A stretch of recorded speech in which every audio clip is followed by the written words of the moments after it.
हर माता बहन को या पुरुष को सबको नाम जप करना चाहिए, अपने घर में नाम कीर्तन करना चाहिए। जिनको ये लग रहा है कि हमारे बाहरी चक्कर, भूत प्रेत पिशाच, कोई किसी ने टुटका कर दिया, नाम कीर्तन अपने घर में 10 मिनट कर लीजिए, सब खत्म। कोई माताओं बहनों के लिए उत्तम शिक्षा की बात कहिए। हम तो उत्तम शिक्षा की बात यही सबसे ज्यादा कहते हैं कि अपने चरित्र को पावन।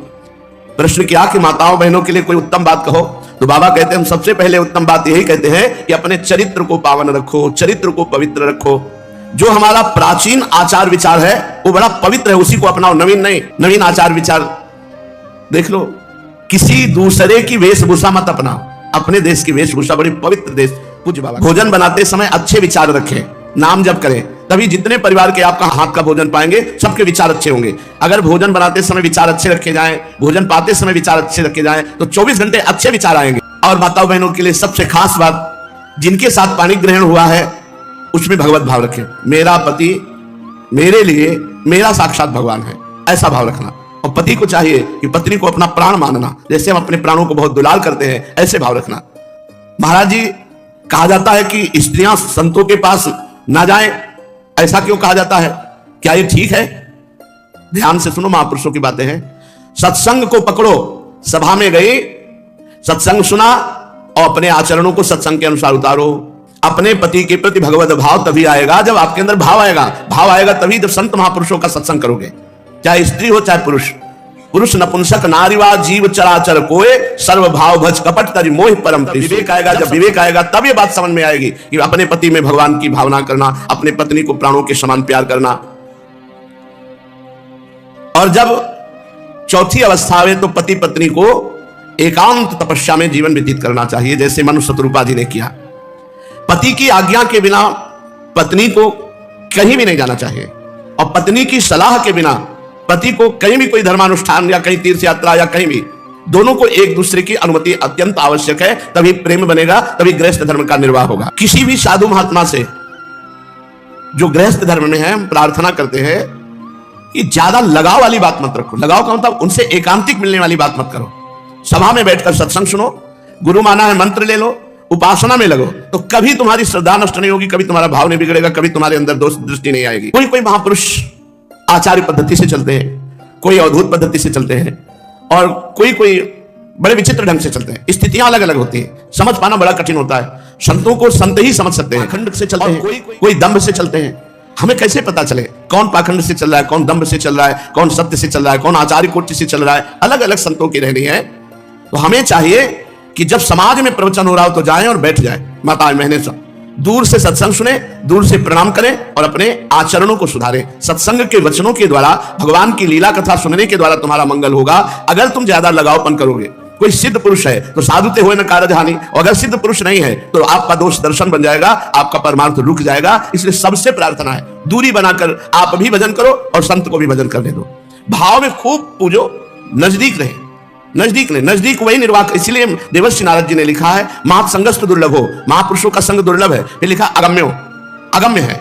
अगर निर्वाह कर ले गए तो अमोघश्च, पूरे का पूरा भगवत प्राप्त हो जाओगे, कहीं भी त्रुटि नहीं रहेगी। अमोघश्च, अगर वो आदेश कर दे तो कुमार्ग में कदम रखने पर भी सतमार्ग की स्थिति आ जाएगी। बहुत बड़ी महापुरुषों में सामर्थ्य होती है, पर इतनी हमारी क्षमता कि हमारे अंदर उनके प्रति दोष दृष्टि ना आने पाए, हमारे हृदय में हर परिस्थिति में भगवत भाव रहे, ये बहुत बड़ी बात होती है, बहुत दुर्लभ बात होती है। तो हम क्या करें? उनमें भगवत भाव करें और उस सत्संग को अपने आचरण में उतारें, तो कभी आपके अंदर संत अपराध नहीं बनेगा, वैष्णव अपराध नहीं बनेगा, संत दोष नहीं बनेगा। महाराज जी, और कुछ माता बहनों के विषय में आप, बहुत अच्छी बात यह है कि खान पान में समान भाव रखे। ऐसा ना हो कि अच्छी अच्छी वस्तुएं अपने लिए रखे और अन्य सब परिवार को, अच्छी वस्तुएं दूसरों को पवा दो, लेकिन आप चाहे सूखी रोटी पाओ। यह आपका रसोई का कार्य कभी घट नहीं सकता। उस रसोई में जो माता बहन रसोई में कभी खाती नहीं, जूठा नहीं करती, रसोई एक साधना है, और उस रसोई से आप हजारों का पेट भर सकते हो। अगर आप रसोई जूठी ना करें, रसोई अपवित्र ना करे, और रसोई बनाने वाला सबसे बाद के पावे और सबसे बची हुई वस्तुएं पावे, ये नहीं कि अच्छी अच्छी अपने लिए निकाल के रख लिए। अगर ऐसा करेगा तो अन्नपूर्णा उसकी कभी रसोई से नहीं हट सकती।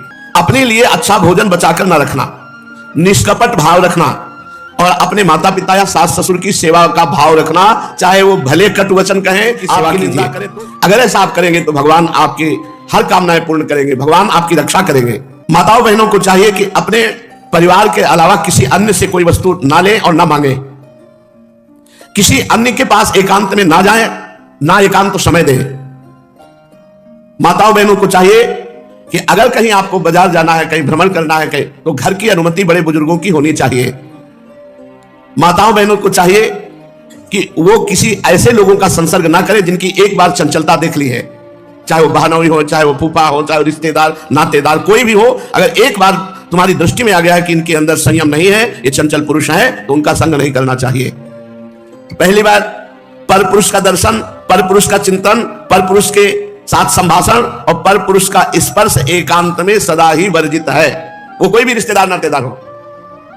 हमने गांव में देखा, जैसे अपने घरों में था, एक घर है और एक बैठक है, रिश्तेदार नातेदार बैठक में, बुजुर्ग के साथ घर गए, भोजन पाए बैठक में, घर में नहीं कि माताओं बहनों के साथ वहां हंसी मजाक और घर में बैठे, ऐसा आदेश नहीं था। ऐसा बिल्कुल सख्त, चाहे वो कल ब्याह हुआ दामाद ही क्यों ना हो, बैठक में बैठिए और साथ चलिए और भोजन पाइए और चले आइए। बहुत सख्त शासन, तभी पवित्र आचरण। पवित्र आचरण भगवत प्राप्ति में बहुत सहायक है, बहुत सहायक। जो पुरुष एक पत्नी व्रत धारण करना चाहता है, उसे परिस्त्री दर्शन, परिस्त्री चिंतन, परिस्त्रियों से संभाषण, परिस्त्रियों से एकांत में वार्ता, स्पर्श, इसका त्याग कर देना चाहिए। कहीं किसी झाड़ फूक की बात नहीं है। सर्व पाप प्रणाशनम, किसी की ताकत है नाम जापक के सामने आ जाए, भूत प्रेत पिशाच यक्ष राक्षस कोई भी, तो जिसको हर घर में कीर्तन होना चाहिए। भगवान नाम जापक पहुंच जाए, वहां प्रेत टिकेगा। भगवान नाम कीर्तन हो रहा है, वहां प्रेत टिकेगा। अरे नाम की अपार महिमा है। हम सबसे प्रार्थना करते हैं, ये बड़े महापुरुष के वचन, अपने घर में 10 मिनट ही सही नाम कीर्तन करो, मंजीरा बजा के, ताली बजा के नाम कीर्तन करो। जहां शंकर ध्वनि होती वहां कोई भी अमंगल नहीं होता। यह समस्या आती चली जा रही है कि जब धर्म से नहीं चला जाएगा, ब्रह्मचर्य से नहीं चला जाएगा, पवित्र चरित्र नहीं होंगे, भगवान नाम कीर्तन नहीं होगा, शास्त्र स्वाध्याय नहीं होगा, तो जीवन क्या कूड़ा जीवन है। 18-18, 20-20 वर्ष के बच्चे डिप्रेशन में जा रहे हैं। आजकल भगवत भाव की कमी होती चली जा रही है और बाहरी श्रृंगार बढ़ता चला जा रहा है। देह का भाव नष्ट हुए बिना परमानंद की प्राप्ति नहीं, देह का राग नष्ट हुए बिना भगवत प्राप्ति नहीं। क्या है इसमें, कितना आसक्त होगे। महाराज, भिक्षा मांगने का अधिकार किसको है? मांगने का अधिकार किसको है? केवल विरक्त को, वो भी केवल उदर पोषण के लिए रोटी मात्र। और जब कहीं भिक्षा मांगने जाए, कोई माता बहन भिक्षा देने के लिए निकले, तो उसके चरण के सिवा तुम्हें अन्य कोई अंग देखने का अधिकार नहीं, चरण केवल। जब किष्किंधा में सुग्रीव जी के कुछ अनुचरों ने, जब रावण जानकी जी को ले जा रहा था, तो जानकी जी अपने कुछ आभूषण डाले थे कि अगर इधर भगवान आए आभूषण तो पता चलेगा इधर अपहरण करके ले गया है। तो आभूषण दिखाए श्री राम जी को, तो राम जी लक्ष्मण जी से पूछ रहे हैं कि ये आभूषण जानकी के ही है? तो उनका, भैया यदि चरण के कोई आभूषण हो तो मुझे दिखाओ। चरण के, जैसे बिछिया है, नूपुर है, ये तो हम पहचान सकते हैं, लेकिन माता के अन्य आभूषणों को हम नहीं जान सकते। लक्ष्मण जी ने कहा कि हम भ्राता के समान, हम माता सीता के चरणों के आभूषण तो बता सकते हैं, अन्य आभूषण हम, क्योंकि माता के आभूषणों को देखा ही नहीं। तो हमारे लिए जब भिक्षा के लिए जाएं, अगर कोई माता बहन भिक्षा देती तो केवल चरणों की तरफ देखना है, अन्य अंगों की तरफ नहीं। महाराज जी, आजकल लोग विदेश यात्रा करना बड़ा शुभ समझते हैं, बड़े बड़े विद्वान लोग भी, और बड़ा गर्व मानते हैं। महाराज जी, क्या विदेश जाना पाप है? बाबा ने उत्तर दिया, विदेश जाना इसलिए निषेध बताया गया है कि वहां का धर्म, वहां का खान पान, वहां का व्यवहार, विदेशी व्यवहार, विदेशी खान पान और विदेशी आचरण, ये हमारे भारत की पवित्रता को नष्ट करने वाले हैं। तो यहां बाबा कह रहे हैं कि ऐसे नहीं कि आप जा रहे हो तो पाप ही हो गया, जाना पाप नहीं है, लेकिन वहां का आचरण, वहां का खान पान, वहां का व्यवहार अपने भारतीय धर्म से बिलग है, कोई बिरला ही बचा पाएगा। शास्त्रों ने इसीलिए सावधान किया है। वर्तमान में विदेशी संसर्ग का यह फल हुआ है। बाबा कह रहे हैं छोटे छोटे बच्चे भी सिगरेट पीने लगे, नशा करने लगे। बाबा के सामने मोबाइल नहीं चला था, नहीं लिख देते, मोबाइल देखने लगे और पहनावा विदेशी पसंद करने लगे। स्वदेशे स्ववेशे स्वधर्मे स्ववर्णे जनानाम प्रशस्या प्ररूढ़ो अनुरागा। अपने देश के धर्म में, अपने देश के वेश में, अपने देश के खान पान में अनुराग रखना चाहिए। तो अपने देश की पवित्रता बहुत, और इसी पवित्रता से जीवन मुक्तता, भगवत प्राप्ति नहीं, कहीं चर्चा नहीं जीवन मुक्त की।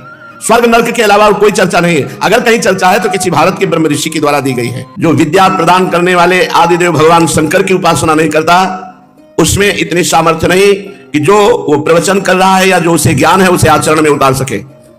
भगवान शंकर समस्त विद्याओं के आदि गुरु हैं और माता गायत्री समस्त विद्याओं को प्रखर करने के लिए अद्भुत तेज अद्भुत सामर्थ्य प्रदान करते हैं। जिसने गायत्री अनुष्ठान नहीं किया, जिसने आदिदेव भगवान समस्त जगत के गुरु वंदे बोधमयम नित्यम गुरुम शंकर रूपिणम महाकरुणा में भगवान शंकर की उपासना नहीं की, वो अपनी विद्या का प्रयोग नहीं कर सकता। प्रयोग अपने आचरणों में उतारना, उपासना नहीं तो फिर वासना और विद्या, ये दो चलेंगे। अविद्या का नाश करके विद्या का परम लाभ भगवान की प्राप्ति। आज जिसको देखो उसकी अवनति क्यों हो रही है बाबा, उन्नति क्यों नहीं होती? अवनति माने पतन। न संत का भय रह गया है, न ईश्वर का भय रह गया है, न गुरु का भय रह गया है, न शास्त्र का भय रह गया है। इसलिए ये सांसारिक जन जैसा मन में आता वैसा करते हैं और इनका मन है मलिन, तो ये पाप आचरण करते। पाप आचरण के कारण सब डिप्रेशन में पहुंचेंगे। पाप आचरण के कारण चिंता, शोक, भय, उद्विग्नता ये नहीं जाएगी, ये बनी रहेगी। इसीलिए अवनति होती, चाहे जितना रुपया एकत्रित कर लो, अवनति। भगवान में चित्त नहीं है तो अवनति ही होनी है। अध्यात्म का ज्ञान नहीं तो अवनति ही होनी, पतन ही होना है। जब तक ईश्वर का भय नहीं होता, महात्माओं का भय नहीं होता, शास्त्र का भय नहीं होता, माता पिता गुरुजनों का भय नहीं होता, तब तक मनमानी आचरण होते हैं। मनमानी आचरण से पतन हो जाता है। आजकल बिरला कोई होगा जो अपने माता पिता के चरण छूकर हाथ जोड़ करके जो आज्ञा आपकी जी ऐसा ही करेंगे, ऐसा कहने वाला बालक हो। ऐसा उपहास करते हैं, अपने माता पिता की अवहेलना करते हैं, अपने गुरुजनों की अवहेलना करते हैं, शास्त्र की बातों का उपहास करते हैं। ये आज के आधुनिक जो ना जन है, ये अमुक शास्त्र देखो उसमें ये लिखा, उपहास करते हैं। अरे शास्त्र की भाषा समझनी है तो पहले हमारी आज्ञा का पालन करो।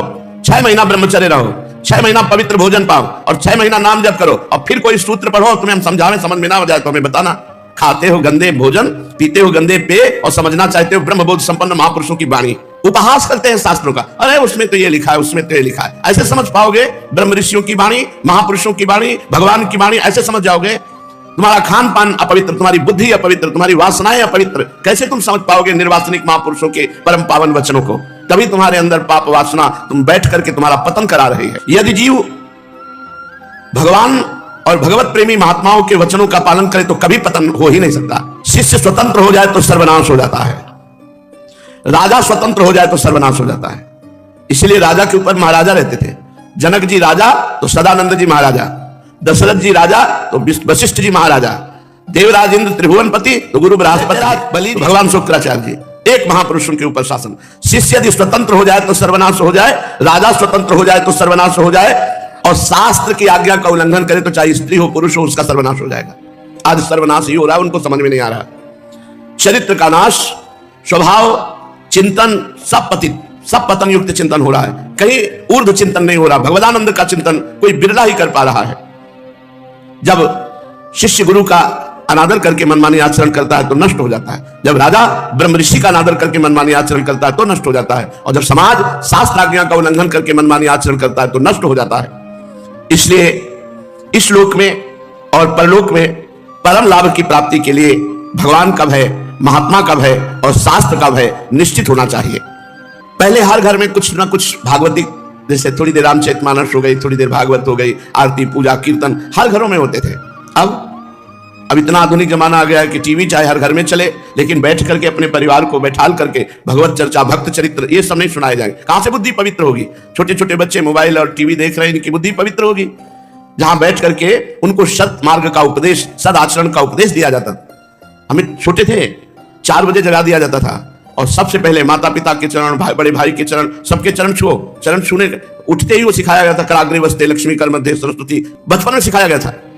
सबके चरण छूना, सबको नमन करना, थोड़ी देर नाम जब, चलो स्नान करो, सूर्य को अर्घ दो, यज्ञोपवीत संस्कार के पहले ही ये सिर्फ। अब आज के बालकों की दशा क्या है? 8 बजे 10 बजे 11 बजे सो के उठ रहे हैं। कैसे इनकी दिनचर्या होगी?